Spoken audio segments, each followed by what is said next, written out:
it always starts with something small. A strange look from someone you thought was on your side. An awkward silence in a conversation that used to flow easily. An inside joke you're suddenly not in on anymore. At first, I thought I was imagining it. Brian, who had always been chatty during our Monday meetings, barely nodded in my direction. Mia, who used to text me memes during work hours, suddenly stopped replying to my messages. Even Sharon from HR, who was usually all sunshine and snacks, seemed distant when I passed her in the hallway. It was as if an invisible fog had settled around me, and I was the only one left in the dark. I tried to rationalize it. Maybe people were stressed. Maybe I had said something off and just didn't realize it. Maybe it was all in my head. But then came the email. It was a vague message from my manager, Jeremy, asking to catch up for a quick chat about team dynamics. The kind of thing that seems casual on the surface, but makes your stomach drop the moment you read it. During that meeting, he was polite but stiff. He said he just wanted to check in after my recent promotion.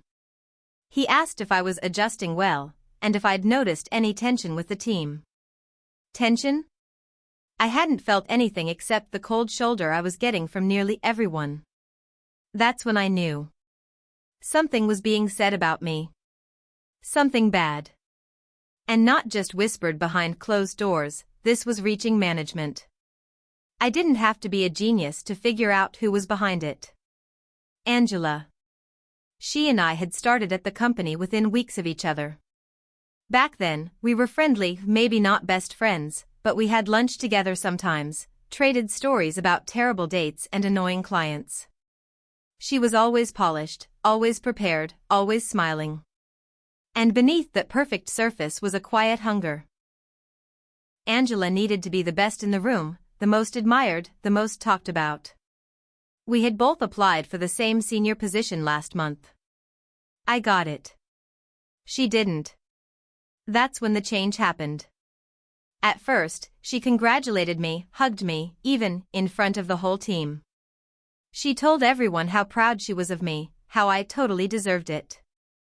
But the next day, the warmth vanished. She stopped stopping by my desk. She stopped laughing at my jokes. Her compliments, when they came, felt exaggerated and hollow. Like she was playing a role. Then I overheard her in the break room. I had gone in quietly, hoping to grab a coffee and sneak back to my desk. But the moment I opened the door, I heard my name. I mean, I'm not saying she slept her way into that promotion, but let's be honest, she's always laughing a little too hard at Jeremy's jokes. You've seen it, right? He practically drools when she's in the room. It was Angela's voice. Smooth, rehearsed, and laced with just enough venom to be believable. She turned as soon as she noticed me. Her face didn't even twitch. She smiled, acted surprised, and launched into some story about her cat throwing up on her new carpet. I didn't say anything. I just stared at her for a second, long enough for her to know I had heard. That moment changed everything. This wasn't just some petty rivalry or harmless office gossip. This was calculated character assassination. She was actively trying to destroy my reputation, not just among coworkers, but with upper management. And she was good at it. Too good. But here's the thing, Angela underestimated me. I may not be as slick as her. I don't lie with a smile or manipulate people with whispers. But I know how to be strategic. And I don't take betrayal lightly. She wanted to play dirty? Fine. I was about to show her that I could play smarter. The worst part about being lied to is the helplessness. It eats away at you. You walk down the halls and wonder which version of you they see. The slacker? The flirt? The one who cheated his way to the top? None of them are you, but the image spreads like spilled ink, fast and impossible to completely erase. That night after work, I didn't go home right away. I sat in my car in the parking lot, hands on the wheel, jaw clenched. I wasn't angry. I was focused. Angela wanted a quiet fight, rumors, whispers, backbiting. But I don't fight in the dark. I fight in the open, where everyone can see exactly what's going on. If she was going to assassinate my character, I was going to dissect hers in broad daylight. I started keeping a private file. Every comment. Every sideways glance. Every interaction raised red flags. I even started recording some of the conversations on my phone. Nothing illegal. I made sure I was covered by our state's one-party consent laws. It wasn't paranoia anymore. It was self-defense. I still had allies. Quiet ones. People who hadn't completely betrayed me. And I started probing. Casual kitchen conversations. Small questions that slipped into the conversation.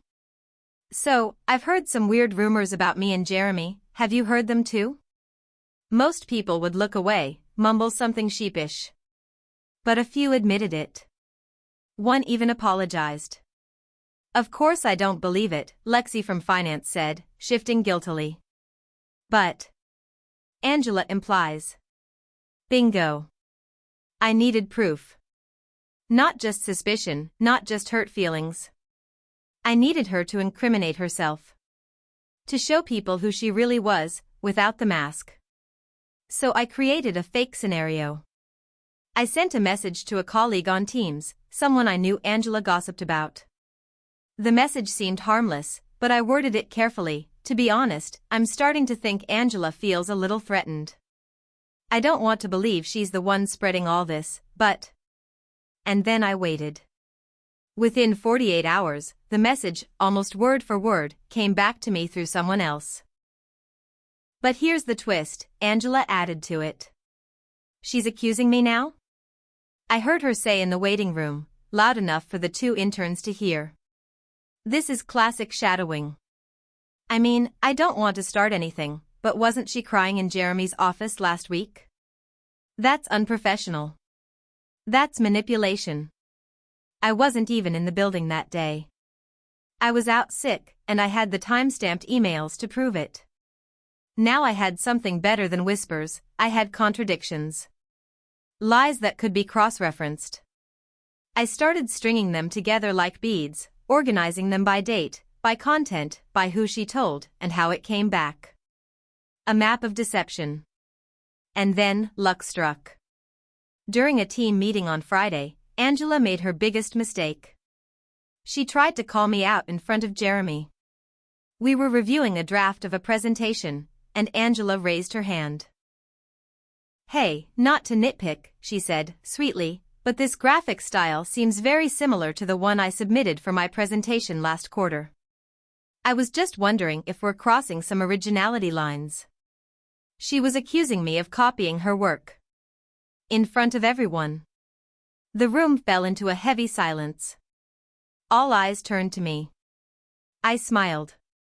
Because I had time-stamped versions of my slides. Sent to the creative team a week before she submitted hers.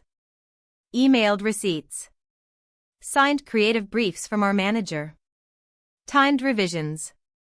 Actually, I said, pulling out a printed folder, here's the full submission timeline, if anyone's interested. Jeremy took it. Flipped it over. Nodded slowly. Angela's face fell. Her mask cracked, just for a second. Just long enough. Time to drop her defenses. What's next? I'll show the entire office what Angela is like. No more whispering. It'll be loud. After that meeting, the tension in the office shifted. People didn't say anything outright, but I could feel it. The whispers paused when I walked in, not because I was being excluded anymore, but because people were starting to realize something wasn't adding up. Angela's concerned coworker act wasn't landing the way it used to. But I wasn't done. Not yet. Her accusation in the meeting had been bold, desperate, and it gave me a golden opportunity. She had shown her hand. Now I was going to play mine. Over the weekend, I compiled everything I had. A neatly organized dossier with Timestamps of my work predating hers. Screenshots of messages from coworkers who'd heard rumors traced back to her. A recording of her casually trashing me to a colleague, implying I used my personal relationship with our manager to get ahead. A signed statement from the HR intern who overheard her spreading lies in the break room. I didn't want to go to HR with a sob story, I wanted to go with facts. Monday morning, I scheduled a meeting with HR and Jeremy. I told them I had reason to believe a campaign of workplace defamation had been targeting me for weeks. When I laid out the evidence, they didn't interrupt me once. Jeremy's face darkened as he read the transcript of the recording. I didn't know this was going on, he said quietly. That's the point, I replied. She made sure no one did. The HR director didn't say much either, but her expression said plenty. She thanked me for bringing the information forward, said they'd handle it internally and appropriately, and that I didn't need to get involved further. But I wasn't done. See, this wasn't just about setting the record straight, it was about restoring trust with my colleagues. People who had unknowingly believed lies about me. People who had pulled away from me because they didn't know better. So, I did something risky. At our next team-wide meeting, I asked if I could speak at the end. Jeremy looked surprised, but he agreed. I stood up at the front of the room, heart pounding, and said, I know there have been rumors going around about me. I won't waste time denying them, because none of them were ever true. But I will say this, if anyone ever has a question about my integrity, I'm right here. Always have been. And I've documented every step I've taken, every idea I've shared, and every decision I've made in this role. I looked straight at Angela, who was staring at her phone, pretending to be unbothered. I believe in honesty, I continued. And if anyone wants to talk about what's really been happening behind the scenes, my door is open. Silence. Then someone clapped. Then another. Until the whole room joined in, not because it was some grand speech, but because I had stood up and told the truth. Publicly. Calmly. Powerfully. Angela didn't say a word. She didn't need to. The damage was done, and not to me. 2 days later, she was called into HR. She didn't come back after lunch. Some say she quit. Others say she was asked to leave. I didn't ask. I didn't need to. Because for the first time in weeks, I could breathe again. Not because I had one, but because I had stayed true to myself. And because in the end, people don't remember the rumors, they remember how you faced them. After Angela's mysterious exit, the atmosphere at work didn't shift overnight, but it began to thaw. The silence that used to greet me in the mornings was replaced with quiet nods, polite greetings, even the occasional small talk again. People didn't exactly run up to apologize, but I could feel it in their eyes. That awkward mixture of guilt and relief. Guilt for ever doubting me. Relief that the storm had passed. I didn't hold it against them. Not really. That's the thing about lies, they're crafted to be seductive. When someone like Angela plants a seed of doubt, she waters it with charm and the illusion of friendship. Most people don't realize they've been pulled into her orbit until it's too late. I understood that. But understanding doesn't mean forgetting. I kept my distance at first. Focused on my work. Kept my head down. I still had my promotion. Still had my reputation intact. But something deeper had been bruised, my trust. Trust in the people around me. In the company I'd once felt safe in. In the idea that doing the right thing was always enough. And yet, despite all that, something unexpected happened. Lexi from finance, the one who'd previously admitted hearing the rumors and not saying anything, she came by my desk with coffee one morning. I owed you one, she said, placing it down. Maybe more than one. I smiled. Thanks. Then came Marcus, who'd barely looked at me for 3 weeks. He swung by during a team brainstorm and said, "That slide design you presented last quarter, still the cleanest layout I've seen all year. It wasn't much, but it was a start. Even Mia eventually found the courage to say, "I feel awful." I thought something felt off, but I didn't say anything. I should've. I nodded. We all learn from something like this. No hard feelings. The truth is, I wasn't looking for apologies. I was looking for growth. For people to see. And now they did. Jeremy, my manager, treated me differently too. More respectfully. Less awkward. I think part of him had believed the rumors, maybe not fully, but enough to hesitate when I walked into a room. But after our HR meeting, he seemed to understand the damage silence could do. A few weeks later, he pulled me aside and said, "I hope you know I'm impressed with how you handled everything. Most people would have blown up, made it personal. You kept your cool. You let the truth do the talking." I gave a small laugh. I didn't always feel calm. "Doesn't matter," he said. "You led by example. And people noticed. It wasn't just words."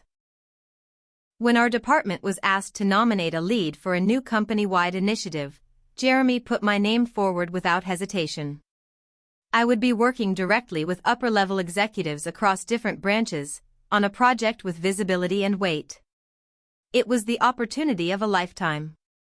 And it never would have happened if I'd let Angela tear me down. But the real victory?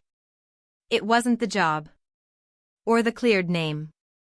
Or even the slow return of office friendships.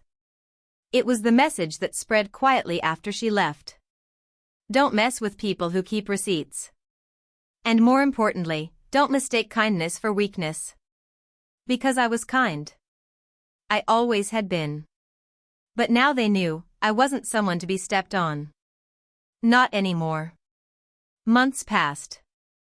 Seasons changed. But the memory of what happened with Angela lingered, not like a wound, but like a scar. A reminder. In the weeks after her departure, there were whispers of where she might have gone. Some said she joined a startup, others claimed she was taking time to reset. The truth didn't matter much. Because her presence, the damage she caused, and the fallout that followed had left a lasting impression, not just on me, but on the entire department. We had all learned something. The company had always prided itself on its collaborative culture, but what happened exposed cracks in that image. HR, to their credit, didn't sweep it under the rug. A mandatory workshop was rolled out, not just about workplace harassment, but about toxic silence, how complicity in gossip can be as harmful as the gossip itself. And to my surprise, I was asked to speak at one of those workshops. Not as the victim, but as someone who had held her ground with dignity. At first, I was hesitant. The idea of standing in front of a crowd, talking about the mess someone else made, felt like reopening a wound. But the more I thought about it, the more I realized this wasn't about Angela anymore. This was about taking control of my own story. So I agreed. And when the day came, I stood in front of a full conference room. Dozens of employees, some I'd worked with, others I'd never seen before. All of them watching, waiting. I took a breath and said, "Rumors are easy to start. They're like matches, you strike them once, and if there's enough kindling around, they spread before anyone realizes what's burning." There were a few nods in the audience. I was the firewood for someone else's match. And I watched people I trusted step away instead of helping me put out the flames. But I learned something important in that process. I paused. Let it sink in. I learned that you don't fight lies by yelling louder. You fight them with truth. With consistency. With calm. And most importantly, you fight them by refusing to let them define you. After the session, people came up to thank me. Some admitted they had seen similar things and stayed quiet. Others just said it gave them courage. Either way, it felt like closure. It felt like peace. Back at my desk later that afternoon, I opened my inbox to find a message from Jeremy. It was short. Saw your talk today. You didn't just handle this professionally, you inspired people. Proud to have you on the team. I smiled. Not because I needed the validation, but because I had finally earned something far more important than a title or a project. Respect. Real, earned, undeniable respect. Not because I played dirty. Not because I stooped to her level. But because I held the line. I stayed grounded while someone else tried to drag me through the mud. And in doing so, I showed everyone exactly who I was. So yes, she spread rumors about me at work. But in the end, I made sure everyone saw who she really was and who I really am. And that changed everything.